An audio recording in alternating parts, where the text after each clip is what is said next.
गजानन जय श्रीमन नारायण। दोस्तों, हमारे वीडियो में जानेंगे इस साल में बुढ़वा मंगल कब है और इसकी पूजा विधि और पौराणिक कथाएं। दोस्तों, वीडियो को आगे बढ़ने से पहले लाइक और सब्सक्राइब करें ताकि हमारी हर भक्ति वीडियो आप तक पहुंच सके। दोस्तों, बुढ़वा मंगल व्रत ज्येष्ठ माह के हर मंगलवार को मनाया जाता है और इसे भगवान हनुमान के वृद्ध रूप की आराधना का पर्व माना जाता है। दोस्तों, उत्तर प्रदेश खासकर लखनऊ, कानपुर और पूर्वांचल में यह पर्व बेहद श्रद्धा और भक्ति के साथ मनाया जाता है। दोस्तों, 2025 में बुढ़वा मंगल की शुरुआत 13 मई से हो रही है और कुल 5 मंगलवार इस पर्व को समर्पित होंगे। इन दिनों में भक्त मंदिरों में जाकर सुंदरकांड और हनुमान चालीसा का पाठ करते हैं, भंडारे और प्रसाद का आयोजन करते हैं और अपने आराध्य से सुख समृद्धि की कामना करते हैं। दोस्तों, धार्मिक मान्यता है कि इन दिनों सच्चे मन से पूजा करने से हनुमान जी की विशेष कृपा प्राप्त होती है। दोस्तों, इस बार 2025 में कब पड़ेंगे बुढ़वा मंगल, आइए जानते हैं। 2025 में मंगल की शुरुआत 13 मई से हो रही है, जो कि ज्येष्ठ मास का पहला मंगलवार है। इस साल कुल 5 बुढ़वा मंगल मनाए जाएंगे। ये रहे उनके डेट, आइए सुनते हैं। पहला बुढ़वा मंगल 13 मई 2025 को है। दूसरा बुढ़वा मंगल 20 मई 2025 को है। तीसरा बुढ़वा मंगल 27 मई 2025 को है। चौथा बुढ़वा मंगल 2 जून 2025। पांचवा बुढ़वा मंगल 10 जून 2025 को है। दोस्तों, इन सभी दिनों में हनुमान मंदिरों में विशेष पूजा अर्चना और भंडारे का आयोजन होता है। दोस्तों, बुढ़वा मंगल की पूजा विधि आइए जानते हैं। बुढ़वा मंगल के दिन सुबह जल्दी उठकर स्नान और साफ वस्त्र पहने, फिर पास के किसी हनुमान मंदिर या घर पर ही पूजा करें। भगवान हनुमान को लाल फूल, सिंदूर, गुड़ और चने का भोग अर्पित करें। इसके बाद श्रद्धा से हनुमान चालीसा, सुंदरकांड और आरती का पाठ करें। सुख शांति और सौभाग्य की कामना के लिए मंत्र का 108 बार जाप करना चाहिए। ओम नमो हनुमते रुद्र अवताराय विश्वरूपाय अमित विक्रमाय प्रकट पराक्रमाय महाबलाय सूर्यकोटि समप्रभाय रामदूताय सस्वाहा। पूजन के बाद जरूरतमंदों को भोजन कराना, जल पिलाना और प्रसाद बांटना पुण्यकारी माना जाता है। दोस्तों, बुढ़वा मंगल सिर्फ एक पर्व नहीं, आस्था का उत्सव मनाया जाता है।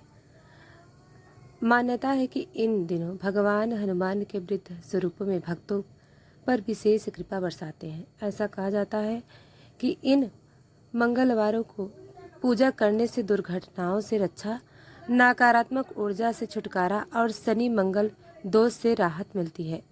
भगवान हनुमान को श्री राम का सबसे बड़ा भक्त माना जाता है और उनकी पूजा से आत्मबल, साहस और सफलता का मार्ग प्रशस्त होता है।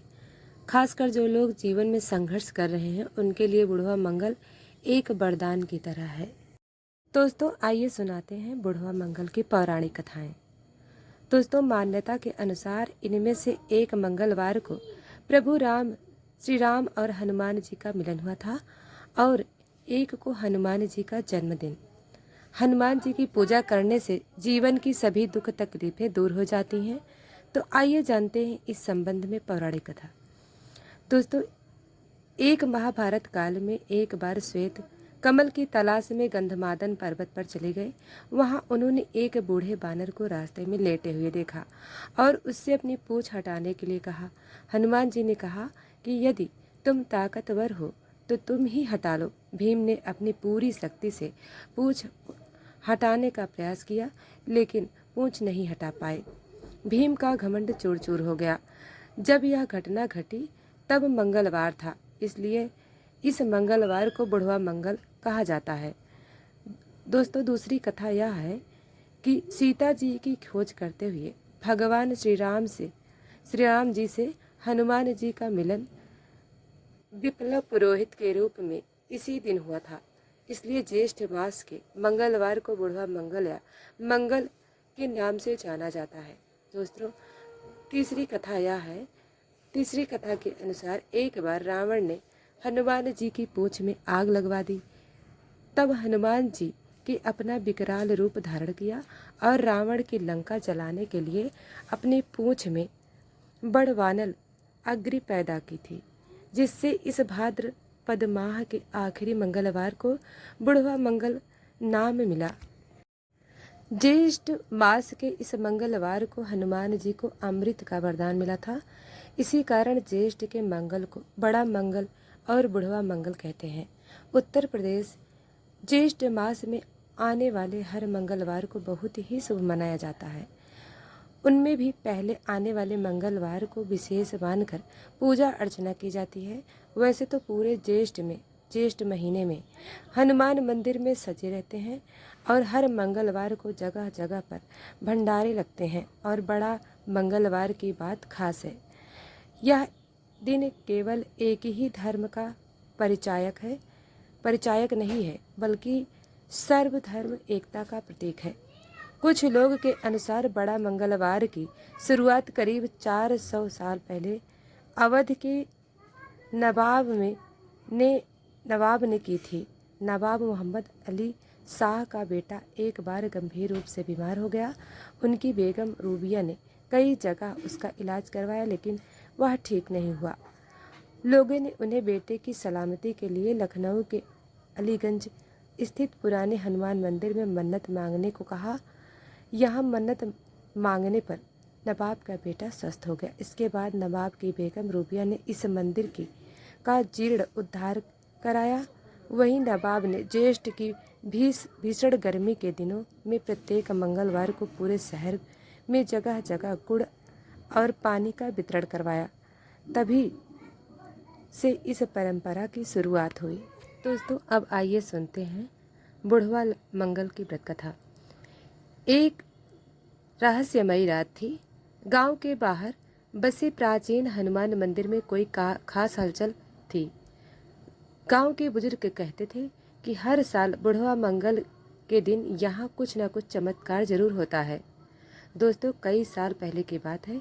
एक बूढ़ा साधु गांव के बाहर ठहरा। वह अजीब सा था, बोलता कम पर आंखों में कोई रहस्य छुपा था।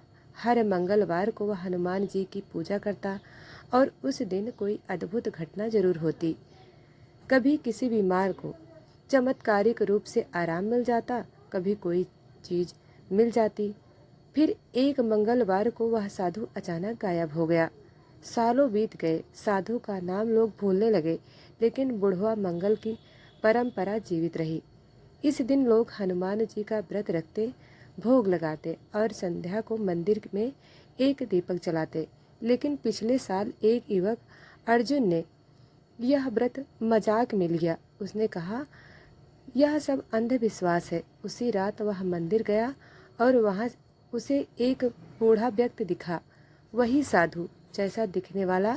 उसने अर्जुन से कहा व्रत को मजाक मत समझो, यह हनुमान जी की कृपा का दिन है। अर्जुन डर गया, लेकिन बात को मजाक मानकर लौट गया। अगले ही दिन उसकी गाय भयंकर बीमार हो गई, व्यापार ठप पड़ गया। तब उसे याद आया उस रहस्यमय बूढ़े की चेतावनी। अर्जुन ने अगले बुढ़वा मंगल को पूरे विधि विधान से व्रत रखा और हनुमान जी से माफी मांगी। कहते हैं उसी रात उसे स्वप्न में हनुमान जी दर्शन दिए और आशीर्वाद दिया। सुबह जब वह उठा, उसकी गाय ठीक हो चुकी थी और व्यापार में नया सौदा हुआ। लोग आज भी मानते हैं कि वह बूढ़ा साधु कोई आम इंसान नहीं, शायद हनुमान जी का रूप, जो हर बुढ़वा मंगल को अपने भक्तों की परीक्षा लेते हैं। दोस्तों व्यास जी ने कहा कि एक बार नैमिषारण्य तीर्थ में 80,000 मुनि एकत्र हुए। पुराणों के ज्ञाता श्री सूत जी से पूछने लगे, हे महामुनि, आपने हमें अनेक पुराणों की कथाएं सुनाई है। अब कृपा करके हमें ऐसा व्रत और कथा बताइए जिसके करने से संतान की प्राप्ति हो तथा मनुष्य के रोग शोक अग्नि सर्व दुख आदि का भय दूर हो, क्योंकि कलयुग में सभी जीवों की आयु बहुत कम है। फिर इस पर उन्हें रोग चिंता के कष्ट लगे रहेंगे, तो फिर वह श्री हरि के चरणों में अपना ध्यान कैसे लगा सकेंगे। तब श्री सूत जी बोले, हे मुनियों, आपने लोक कल्याण के लिए बहुत ही अत्यंत उत्तम प्रश्न किया है। एक बार युधिष्ठिर ने भगवान श्री कृष्ण से लोक कल्याण के लिए यही प्रश्न किया था। भगवान श्री कृष्ण और युधिष्ठिर का संवाद तुम्हारे सामने कहता हूँ, ध्यान से सुनो। एक समय पांडवों की सभा में श्री कृष्ण जी बैठे हुए थे। तभी युधिष्ठिर ने भगवान श्री कृष्ण से प्रश्न किया, हे प्रभु, हे नंद गोविंद, आपने मेरे लिए अनेक कथाएं सुनाई हैं। आज आप कृपा करके ऐसा व्रत या कथा सुनाइए जिसके करने से मनुष्य को रोग चिंता का भय समाप्त हो जाए और उसको पुत्र की प्राप्ति हो। प्रभु, बिना पुत्र के जीवन व्यर्थ है। पुत्र के बिना मनुष्य नरकगामी होता है और पुत्र के बिना मनुष्य पितृ ऋण से छुटकारा पा नहीं सकता और ना ही उसका पुण्यक नामक नरक से उद्धार हो सकता है। अतः पुत्रदायक व्रत बतलाएं। तब श्री कृष्ण भगवान बोले, हे राजन, मैं प्राचीन इतिहास सुनाता हूँ, आप उसे ध्यान पूर्वक सुनो। एक गांव में उसमें नंदिनी नामक एक ब्राह्मण रहता था। वह भगवान की कृपा से उसके पास सब कुछ था, फिर भी वह दुखी था। इसका कारण था कि ब्राह्मण की स्त्री सुनीता की कोई संतान नहीं थी। सुनीता पतिव्रता थी, भक्ति पूर्वक श्री हनुमान जी की आराधना करती थी और मंगलवार के दिन व्रत करके अंत में भोजन बनाकर हनुमान जी का भोग लगाने के बाद स्वयं भोजन करती थी। एक बार मंगलवार के दिन ब्राह्मणी गृह कार्य की अधिकता के कारण हनुमान जी को भोग न लगा सकी, तो इस पर उसे बहुत दुख हुआ और उसने कुछ नहीं खाया और अपने मन में प्रण किया कि अब तो अगले मंगलवार को ही हनुमान जी का भोग लगाकर अन्न जल ग्रहण करूंगी। तब ब्राह्मणी सुनीता प्रतिदिन भोजन बनाती, श्रद्धा पूर्वक पति को खिलाती, परंतु स्वयं भोजन नहीं करती और मन ही मन श्री हनुमान जी की आराधना करती थी। इसी प्रकार 6 दिन गुजर गए और ब्राह्मणी सुनीता अपने निश्चय के अनुसार भूखी प्यासी निराहार रही और अगले मंगलवार को ब्राह्मणी सुनीता प्रातः काल बेहोश होकर गिर पड़ी। तब ब्राह्मणी सुनीता की इस असीम भक्ति के प्रभाव से श्री हनुमान जी बहुत प्रसन्न हुए और प्रकट होकर बोले, सुनीता, मैं तेरी भक्ति से बहुत प्रसन्न हूँ, तू उठ और वर मांग। तब सुनीता अपने आराध्य देव से हनुमान जी को देखकर आनंद की अधिकता से विह्वल हो उठी। श्री हनुमान जी के चरणों में गिरकर बोली, हे प्रभु, मेरी कोई संतान नहीं है, कृपा करके मुझे संतान प्राप्ति का आशीर्वाद दें, आपकी अति कृपा होगी। तब श्री महावीर जी बोले, तेरी इच्छा पूर्ण होगी, तेरे एक कन्या पैदा होगी, उसके अष्टांग प्रतिदिन सोना किया करेंगे। इस प्रकार कहकर श्री महावीर जी अंतर्ध्यान हो गए। तब ब्राह्मणी सुनीता बहुत हर्षित हुई और सभी समाचार अपने पति से कहा। तब ब्राह्मण देव कन्या का वरदान सुनकर कुछ दुखी हुए, परंतु सोना मिलने की बात सुनी तो बहुत प्रसन्न हुए और विचार किया कि ऐसा कन्या के साथ मेरी निर्धनता भी समाप्त हो जाएगी। तब श्री हनुमान जी की कृपा से वह ब्राह्मणी गर्भवती हुई और 10वें महीने में उसे बहुत ही सुंदर पुत्री की प्राप्ति हुई। यह बच्ची अपने पिता के घर में ठीक उसी तरह से बढ़ने लगी जिस प्रकार शुक्ल पक्ष का चंद्रमा बढ़ता है। 10वें दिन ब्राह्मण ने उस बालिका का नामकरण संस्कार कराया। उसके कुल पुरोहित ने उस बालिका का नाम रत्नावली रखा, क्योंकि यह कन्या सोना प्रदान किया करती थी। इस कन्या ने पूर्व जन्म में बड़े ही विधान से मंगल देव का व्रत किया था। रत्नावली का अष्टांग व्रत सा सोना देता था और उस सोने से नंदा ब्राह्मण बहुत ही धनवान हो गए। अब ब्राह्मणी भी बहुत अभिमान करने लगी थी। समय बीतता रहा। अब रत्नावली 10 वर्ष की हो चुकी। एक दिन जब नंदा ब्राह्मण प्रसन्नचित्त था, तब सुनीता ने अपने पति से कहा, मेरी पुत्री रत्नावली विवाह योग्य हो गई है, अतः अब आप कोई सुंदर तथा योग्य पर देखकर इसका विवाह कर दे। तब यह सुनकर ब्राह्मण बोला, अभी तो रत्नावली बहुत छोटी है। तब ब्राह्मणी बोली, शास्त्रों की आज्ञा है कि कन्या 8वें वर्ष में गोरी, 9वें वर्ष में रोहिणी, 10वें वर्ष में कन्या उसके पश्चात रजस्वला हो जाती है। गौरी के दान से पाताल लोक की प्राप्ति होती है और रोहिणी के दान से बैकुंठ लोक प्राप्ति होती है।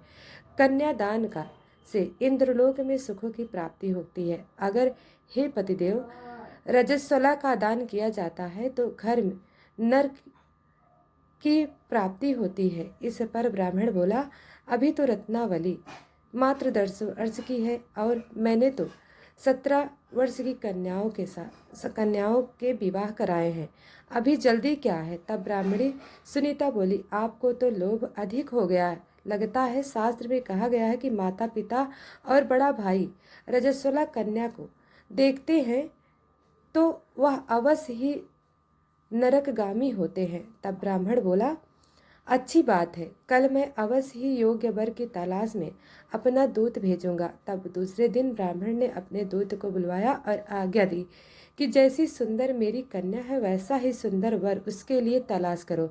और दूत अपने स्वामी की आज्ञा पाकर निकल पड़ा। तब नगर में उसने एक सुंदर लड़के को देखा। वह बालक एक ब्राह्मण परिवार का बहुत ही गुणवान पुत्र था। उसका नाम सोम था और दूत ने इस सुंदर व गुणवान ब्राह्मण पुत्र के बारे में अपने स्वामी को पूर्ण विवरण दिया। फिर शुभ मुहूर्त में विधि पूर्वक कन्यादान करके ब्राह्मण ब्राह्मणी संतुष्ट हुए, परंतु ब्राह्मण के मन में लोभ समाया हुआ था। उसने कन्यादान तो कर दिया पर वह बहुत खिन्न था। उसने विचार किया कि रत्नावली तो अब चली जाएगी और मुझे इससे सोना मिलता था वह अब नहीं मिलेगा। मेरे पास जो धन था कुछ तो इसके विवाह में खर्चा हो गया और जो शेष धन बचा है वह भी कुछ दिनों के पश्चात समाप्त हो जाएगा। मैंने तो इसका विवाह करके बहुत ही बड़ी भूल कर दी। अब कोई ऐसा उपाय हो कि रत्नावली मेरे घर में ही बनी रहे, अपने ससुराल न जाए। तब लोह रूपी राक्षस ब्राह्मण के मस्तिष्क में छाता जा रहा था। रात भर अपनी सैया पर बेचैनी से करवटें बदलते बदलते उसने एक बहुत ही क्रूर निर्णय लिया।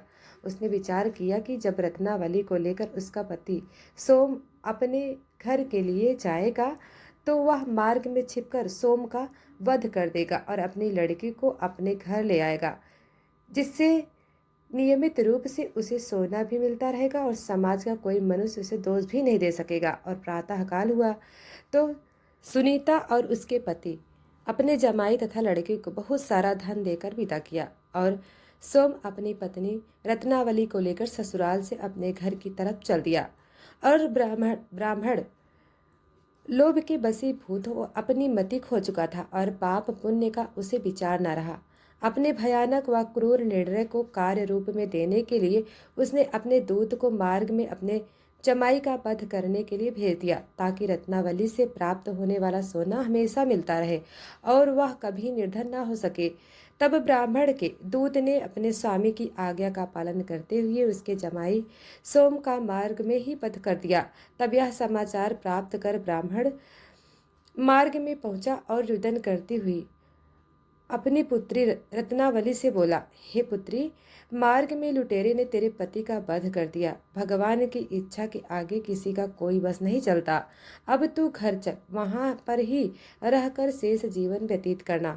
जो भाग्य में लिखा है वही होगा। अपने पति की अकाल मृत्यु से रत्नावली बहुत दुखी हुई। करुण क्रंदन व रुदन करते हुए अपने पिता से बोली, हे पिताजी, इस संसार में जिस स्त्री का पति नहीं उसका जीवन व्यर्थ है। मैं अपने पति के साथ ही अपने शरीर को जला दूंगी और सती होकर अपने इस जन्म को माता पिता के नाम को तथा ससुराल के यश को सार्थक करूंगी। तब ब्राह्मण अपनी पुत्री रत्नावली के वचनों को सुनकर बहुत दुखी हुआ। विचार करने लगा, मैंने व्यर्थ में ही जमाई का वध का पाप अपने सर लिया। रत्नावली तो उसके पीछे अपने प्राण तक देने को तैयार है और मेरा तो दोनों तरफ से मरण हो गया। धन तो अब मिलेगा नहीं, जमाई वध के पाप के फल स्वरूप यम यातना भी भुगतनी पड़ेगी। और यह सोचकर वह बहुत खिन्न हुआ। तब सोम की चिता बनाई गई। रत्नावली सती होने की इच्छा से अपने पति का सिर अपनी गोद में रखकर चिता में बैठ गई। जैसे ही सोम की चिता को अग्नि लगाई, वैसे ही प्रसन्न हो मंगल देव वहां प्रकट हो गए और बोले, हे रत्नावली, तेरी पति भक्ति से मैं बहुत प्रसन्न हूँ, तू वर मांगो। तब रत्नावली ने अपने पति का जीवन दान मांगा। तब मंगल देव बोले, रत्नावली, तेरा पति अजर अमर है, यह महाविद्वान भी होगा और इसके अतिरिक्त तेरी जो इच्छा है वह वर मांगो। रत्नावली बोली, हे ग्रहों के स्वामी, यदि आप मुझ पर प्रसन्न हो तो मुझे यह वरदान दीजिए कि जो मनुष्य बड़ा मंगलवार के दिन प्रातःकाल लाल चंदन से पूजा करके आपका स्मरण करे, उसको रोग व्याधि ना होए, स्वजनों का कभी वियोग ना हो, सर्प अग्नि तथा शत्रु का भय ना हो। जो स्त्री मंगलवार का व्रत करे वह कभी विधवा ना हो। और मंगलवार देव तथास्तु कहकर अंतर्ध्यान हो गए। दोस्तों, सोम मंगल देव की कृपा से जीवित हो उठा। रत्नावली अपने पति को पुनः प्राप्त करके बहुत प्रसन्न हुई और मंगल देव का व्रत प्रत्येक मंगलवार को करके व्रतराज और मंगल देव की कृपा से इस लोक में सुख ऐश्वर्य को भोगते हुए अंत में अपने पति के साथ स्वर्गलोक को गई। अतः हे मंगल देव, जैसी कृपा आपने रत्नावली और उसके पति की कृपा इस कथा को कहते हैं, जो सुनते हैं, जो हुंकार जो भरते हैं, पर सदैव उनकी रक्षा करना। तो सभी प्रेम से बोलिए, जय बजरंगबली, जय बुढ़वा मंगल व्रत। तो दोस्तों, यह रही बुढ़वा मंगल व्रत कथा। वीडियो को लाइक सब्सक्राइब नहीं किया है तो अभी कर ले। धन्यवाद।